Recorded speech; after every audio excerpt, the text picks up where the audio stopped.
Hello, hello, and good morning. Welcome to the second Freedom Friday series. This was my spur of the moment series I decided to do this summer when my Fridays opened up. Hopefully you were able to catch the previous one, number one, on mindset.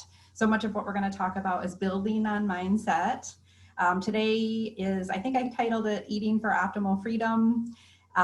So this is what we put into our body and how we can get the most enjoyment and health out of what we choose to consume in our bodies. So we're going to continue with the mindset discussion that we had last week and how we look at food and other things we put in our body. So that includes sweets, that includes treats, that includes alcohol, that includes maybe recreational weed. It also includes medications, prescribed by your doctor, that kind of thing. So I'm not saying we're going to quit doing all those things. I'm saying we're just going to look at our beliefs around what we consume and what we put into our body. So most of this discussion is really about food, and a lot of it is about eating for health in terms of, weight loss, but it doesn't have to be. You can apply any of this knowledge to whatever your goals and desires are with your food and your eating. Remember that our beliefs can destroy things, but our beliefs can also create things, right? They can create truths and they can create possibilities for us. So belief is a really huge part of making dietary shifts in our world. We talked last week about the tractor. You're driving the tractor down that track, and we're just self-correcting. We're just turning that dial just a smidge. We're turning that wheel, or imagine that you're flying a plane and you're just going to adjust just a bit, because eventually you're going to be on a whole new trajectory, right? I use turning the dial quite a bit. We're just turning that dial just a smidge toward what we want, right? Toward the future, toward our focus of desire, what we want. We're not looking in the past at what isn't working, what hasn't worked, what's always happened before. That's not our direction. Just as a reminder, this is science-based in terms of our neurons and our neuropeptides and our hormones. There is a scientific term called Hebb's Law. It's a law. I'm not a scientist again. So Hebb's Law talks about nerve cells, and the catchphrase is nerve cells that fire together, wire together. So what that means is that we have habits or thoughts around something, and we fire certain nerve cells, and they learn to fire together in unison. And the more that they fire together in unison, the more that they're reinforced, that those same types of things go on, the easier it gets for them to fire together in unison, and they become hardwired together. Our body is very efficient, so it's always going to find the most efficient way to do things. And when it learns, like, okay, with these thoughts, these neurons always fire together, then it's going to start doing that more easily and more often, and it becomes unconscious for us. And that cluster of neurons then unites and organizes for long-lasting connections that become habits, that become patterns, that become things we do without thinking, right? And it's so much of this applies to food and our food choices and our consumption choices. We have to change the thought around those patterns and habits in order to make new clusters, new connections, break those connections and make new ones. And again, that is through looking toward your future. You're focused on what you want now going forward. We're not looking in the past any longer. So just a little reminder about what we were talking about last week. This builds on that. I'm also going to give you some very practical dietary information as well. It's not just going to be mindset, I promise. I'm going to ask you again to be open-minded and be brave. Fear makes us shrink and contract, right? I don't know if you have heard that Nelson Mandela speech, where our deepest fear is not that we're inadequate, but that we are powerful beyond measure. It's a wonderful, wonderful speech. It was his inaugural address. He didn't write it, but he spoke it. So look that up because it's really true. Our fear comes from holding ourselves small, and what we really need to do is make ourselves big and great. And so I'm going to ask you again, energy is a pattern, remember? So change your pattern while you take in this information that I'm sharing with you. If you take it in a different way, it's going to sit differently in your body. You're going to absorb the information differently. So if you can stand, please stand. and take on a posture of bravery and courage. Like, what does that look like to you? Do you feel open? Maybe your shoulders are down, maybe hands on the hips, whatever. Hold an image of someone that you think of as very brave and courageous, and hold that posture and hold that image while you take some big deep breaths. Big deep breaths in and out. And the reason that we're breathing, that we breathe in these, I just take a couple of minutes. Our body needs oxygen. Our cells need oxygen. In this day and age, we hold our breath. We're holding, we don't breathe deeply. We hold our breath waiting for our email to load. We hold our breath in traffic. You know, we're not big, deep breathers unless we're like consciously doing it or getting some really nice rockin' exercise, right? So breath and moving that breath through our body is really powerful and really, really health giving for us. And you'll find your mind clears, I think, too, if you are attentive to that. So we're ready to take in information in new ways, holding on to that image of courage, right, and bravery. So here's some facts. I'm going to throw them at you fast, like I did last week. There's tons and tons of different diets out there, right? There's keto, vegan, vegetarian, dairy-free, gluten-free, macro, on it goes. There's so many, and there's popular ones, and there's trending ones, and there's all these different diets that have happened over time. There is no one size fits all diet. There just isn't. Everybody is different. Every body is different. Every circumstance and environment is different. So know that as you're looking at different diets, they catch our eye. You know, they maybe an Ayurvedic diet, it sounds exotic. We're interested. We want change. We want something new. So we're ready to jump on it. So certainly there's no harm necessarily in trying different diets. Just know that not every single one is exactly right for each person. And the other really critical piece of information to know is that our dietary needs will change over time and in certain circumstances. So what worked for us in the past may not work for us anymore. It might have to do with age. It might have to do with how much activity we're getting in our lives. And then even in smaller little increments, what was working for us in terms of our diet for the last 6 months maybe isn't working because we're at a point of very high stress in our life right now. It can be good stress. It can be a child getting married. It can be bad stress. It can be the loss of a loved one. But the stress itself is causing us to have a different need in terms of what we put into our body, what we consume, and how we take care of our body. Okay, so these things will change, and learning to listen to our bodies will help us identify those kinds of things. So I myself have a long history of what I now know as IBS, irritable bowel syndrome. I think 1 in 3 people or something in the planet have some kind of digestive issue. It's really a big thing going on right now. So what I have learned, and I'm actually free of my symptoms. I have healed my symptoms largely through mindset and diet. I have discovered what works for me. But I can say that I have developed the freedom because I changed what I thought was working, and I was ready to adapt. So some things worked for a while, then I made a change. Things worked for a while, I made a change. You know, so I've learned enough about what I need and what I can take into my body to make those changes, and you will too. You will gain enough knowledge over time, just making incremental changes, that you'll be able to adapt with the flow and the needs of your life. And again, no shame, no regret, no judgment about what you've done in the past. It served you then. There are no mistakes. You've done nothing wrong. Every choice you've made in terms of your diet and your health is fine. It's perfect. You're going to choose something else going forward if you want to go in a different direction. There's just no judgment. So we're looking forward. We're looking forward at what we want. Okay, I am going to talk about carbohydrates though. So carbohydrates are a macronutrient in food. Yes, our vegetables have carbohydrates, but I'm not talking about those. I'm talking about ultra processed, refined foods. Okay, flour, foods that's unrecognizable in its natural state. It's no longer looks like its natural state. It's processed food. It's refined.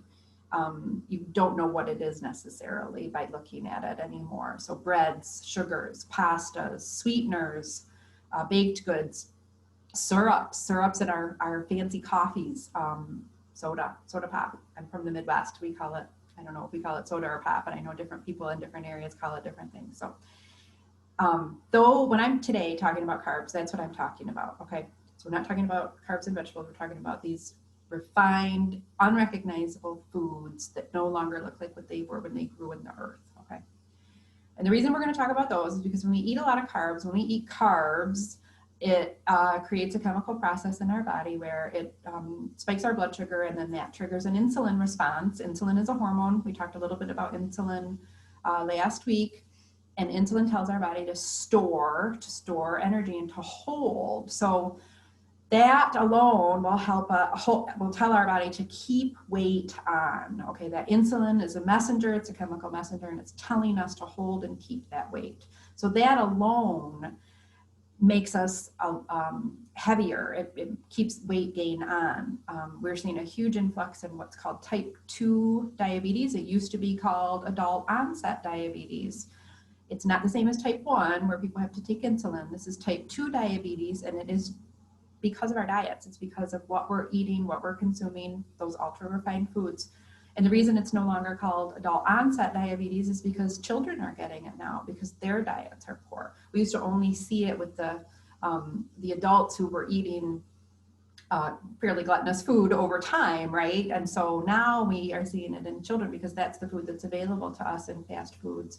You can go get a burger and a shake, and there's that bun, and there's the shake with the sugars and the syrups and the corn syrups, and that's what's occurring. So you might be saying, well, Lisa, people have been eating bread for centuries. Why is this such a problem now? Well, my personal belief is that you are right. We always used to eat bread. Bread was the sustenance. Bread was the thing. People would eat bread and drink beer, right? Several hundred years ago. Just that was what they drank. There really wasn't great water sources, so beer was a wonderful way to take liquid into the body. But it is very high carb. It's got sugars and it's got the wheat, so it's refined, right? But the reason now that I think that we are so less able to continue eating in that way is for a lot of different reasons. One is we don't have the activity level. We also have such an abundance of food available to us that it just never stops. We're constantly taking that in, whereas in the past maybe we were having a heel of bread once a day or something like that, right? And then meat, typically there was protein or vegetables, that kind of thing.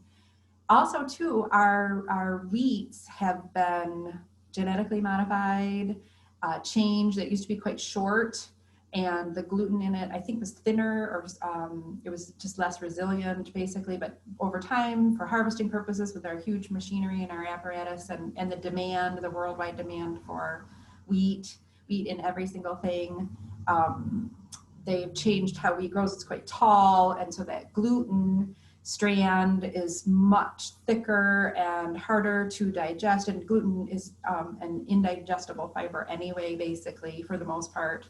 And so we're taking that in on such a massive scale. Our bodies are just being nailed with food that, first of all, isn't something that we would be taking in large quantities in the past, and then secondly, is very, very hard for our bodies to digest. So I feel like that's a lot of the reason that we're seeing a lot of the issues that we see today.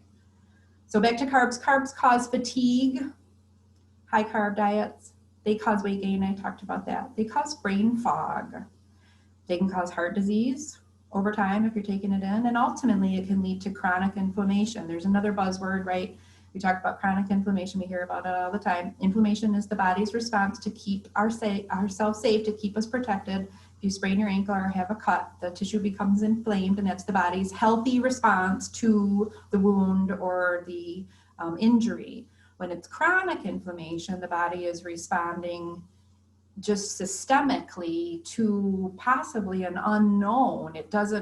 There isn't any one thing that it's attacking or protecting from or trying. It just knows that it's in a state of alarm, right? I'm totally using non-scientific terms here, but that's really what's going on with chronic inflammation. And then chronic inflammation over time can lead to some of the same things as high carb use, brain fog, fatigue, but also anxiety, depression.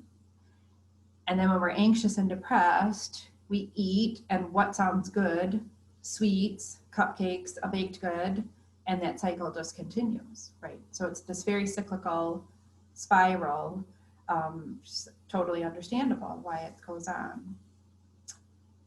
When we think about dieting, we think about lack, we think about going without something. That's a mindset thing too. That's a belief or a programming thing. So I'm going to challenge you to think about it a little bit differently. Think about what you stand to gain. We'll talk about that a little bit more. So when we're talking about lack, let's say we're reducing our calorie intake because we want to lose weight, the body will use fewer calories when we intake fewer calories. So it's basically like stepping uphill and then sliding back, okay? And then you're tired and you're hungry, and then you make poor food choices. And additionally, reducing your calorie intake, but if the calories that you're still taking in are very high carbs, breads, etc., you could potentially still gain weight, even though you have a calorie reduction, because it's telling our body to store. That insulin is telling us. You could potentially have a 900 calorie diet, which is very low. And if you were eating a tremendous amount of insulin or supplementing with insulin or something like that, you could absolutely gain weight. Yep. So it's the carb, it's not the calorie, and it's because of the hormone, the insulin, that all of this is occurring. The hormone, again, is that chemical messenger, and that affects our emotions, and that means that our mindset is playing a role. All right, so that's kind of how this all fits together.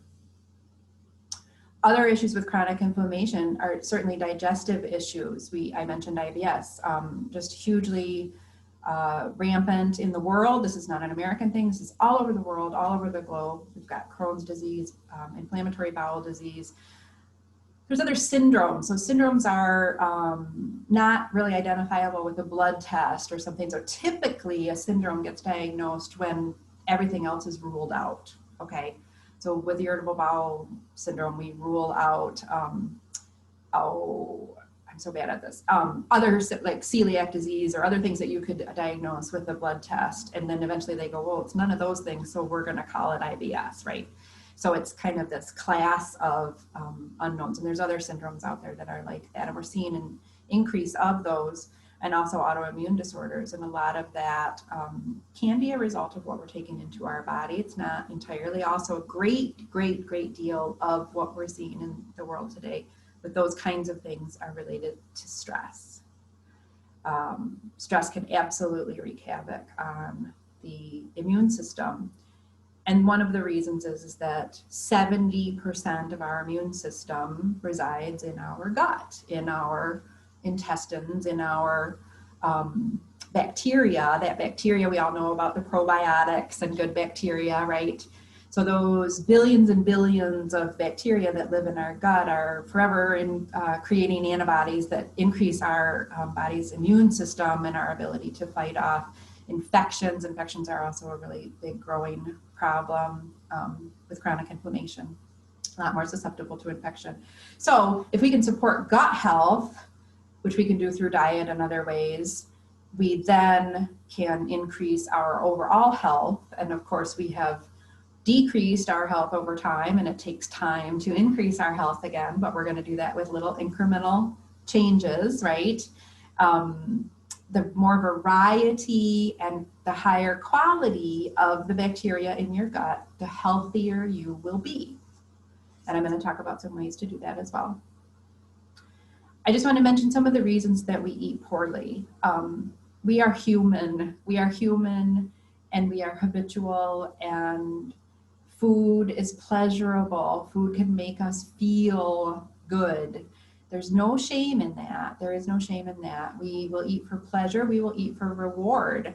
We win a game and we go out to eat with people. We haven't seen friends in a long time. We go out to eat. We had a long day at work. We take ourselves out for a treat. We buy ourselves something, right? So it's reward, it's pleasure, it's habit for sure. Absolutely, it's habit, just like Hebb's Law. We were talking about that. Food can also be an addiction. So those are things to just look honestly at yourself. Just look deeply at what your beliefs are around that, and just look honestly at whether or not this is an addictive behavior or a habitual behavior. And then we can look at ways to solve that for you.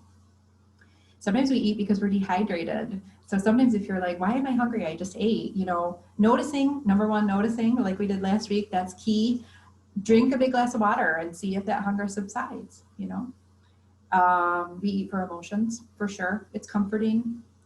And we can eat because of stress and certainly because of a lack of sleep. I know that my body will tell me I'm hungry when I haven't gotten enough sleep. And that's typically in my former life when I was powering through, you know, just like I didn't get enough sleep, but I don't have time to sleep. So my body would be like, well, you need something here, so eat, you know. So it wasn't really necessary that I needed the calories, but my body was signaling, you need something, Lisa, you need something. So be kind to yourself. Be kind to yourself about the reasons that you're eating. You're noticing. That's huge. That's wonderful. That is you starting to make change. You're noticing why you might eat something, and then just simply reaching for that next best thing. Okay. So you're just turning that dial a little bit. If you're about to make a food choice that you know isn't healthy, just try for something a little better, just a smidge better. It doesn't have to be every single time you eat. It can be once a day. It can be once a week, right? You're just noticing and you're reaching for that next best thing. And then you're finding a great deal of gratification with that and gratitude and noticing how you feel when you made a good choice. You know, this is mindset and this is reward based, and this is how we rewire our habits and get ourselves out of a rut. Okay, so the how is your mindset. Like I said, you are so much more than your old patterns. You are so much more than your old beliefs. Your potential is absolutely incredible, okay? That speech I talked about with Nelson Mandela, it's quite possibly fear that keeps you small or keeps you in old habits or behaviors. Just know that you have light inside of you, and your light might feel scary to show, but when you show your light, when you let your light shine, then you give other people permission to do the same thing too. So when you grow big and brave and strong, and when I mean big, I mean expansive, you are giving a gift to other people to do the same thing, which is what you would want for them, right?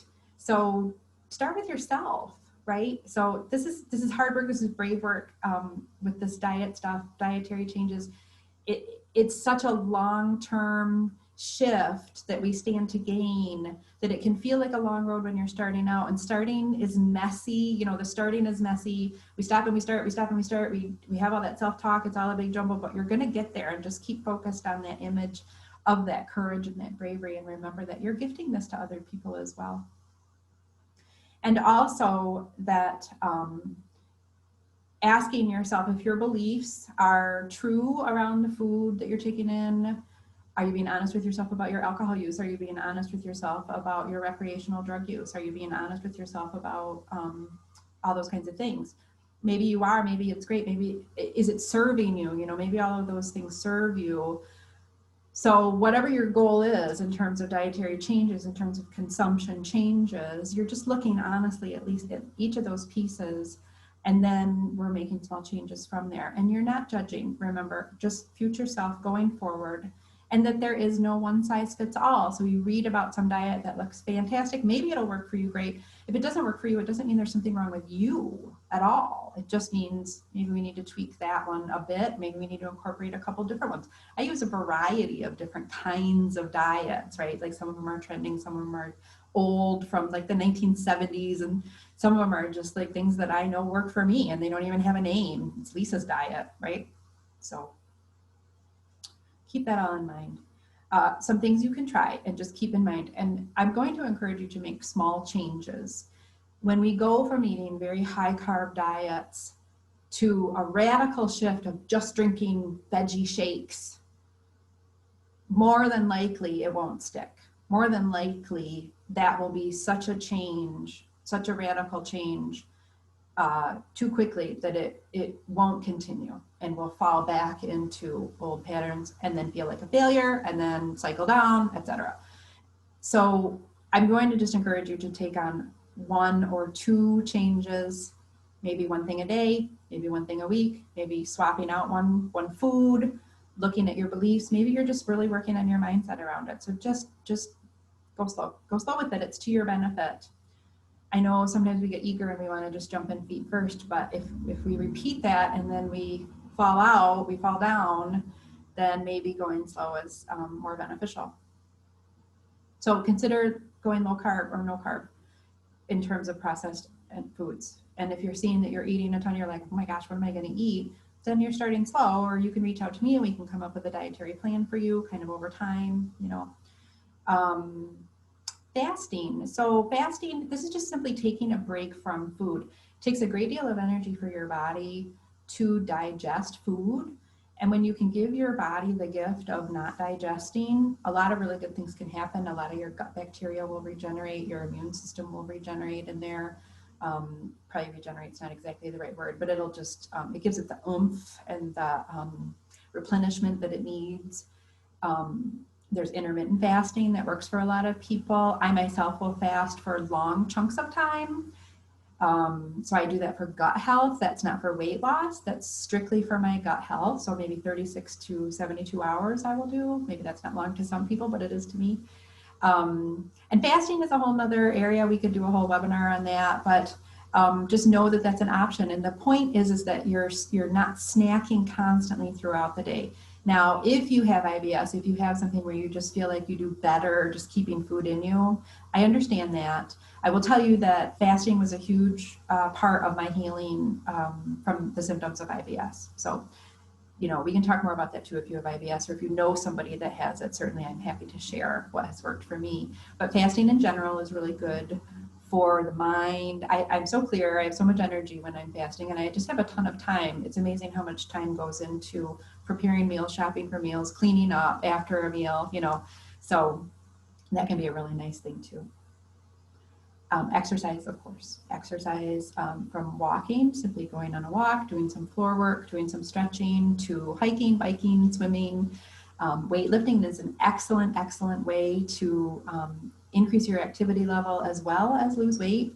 Weightlifting is wonderful. You can do 20, 30 minutes a week, 3 times a week, super intensive, and you'll see results. I mean, it's just really cool. And there's tons of YouTube videos, of course, on things like that. Resistance training is also great. Get enough sleep, okay? This is big. If you are working 3 jobs and you just are like, Lisa, I can't get enough sleep, I don't have time, it might be time to look very closely at what that third income is doing for you, and do those dollars offset what that lack of sleep could be costing you. And I can say this because I worked 3 jobs for many, many, many years, and it cost me a great deal. I needed the dollars, it was my story, but in the end, I was able to live with fewer jobs and better health, but it was a mindset shift more than anything. So I get it, I totally get it, but it's something to start looking at. In the long run, stress will cost a great deal. And then also looking, are you physically hungry or are you psychologically hungry? So looking at why am I eating? It's a wonderful thing when your tummy rumbles and you're really truly hungry. It's a really nice feeling. Most of us don't feel that so much anymore. And when you feel it, you're like, oh, and then the food is so satisfying, you know. So just keeping that in mind. Ways to increase your gut health one of the best ways is to add fiber. So especially if you're eating a high carb diet, then adding fiber can be a wonderful way. And I don't mean going by Metamucil, I mean eating whole foods, foods that are recognizable, right? So vegetables, fruits, that kind of thing. There's a whole lot of other reasons for eating whole food. Just the process of chewing starts a chain reaction down our esophagus, our gullet, to trigger the stomach acids to start going. There's a whole system in place here, and it starts with chewing. So when we just take a pill or we just take a supplement, we're missing out on some of those things. And certainly a pill is not generally fiber. There are some, in fact, I've got a couple things available if somebody's interested that are whole foods that are just ground down.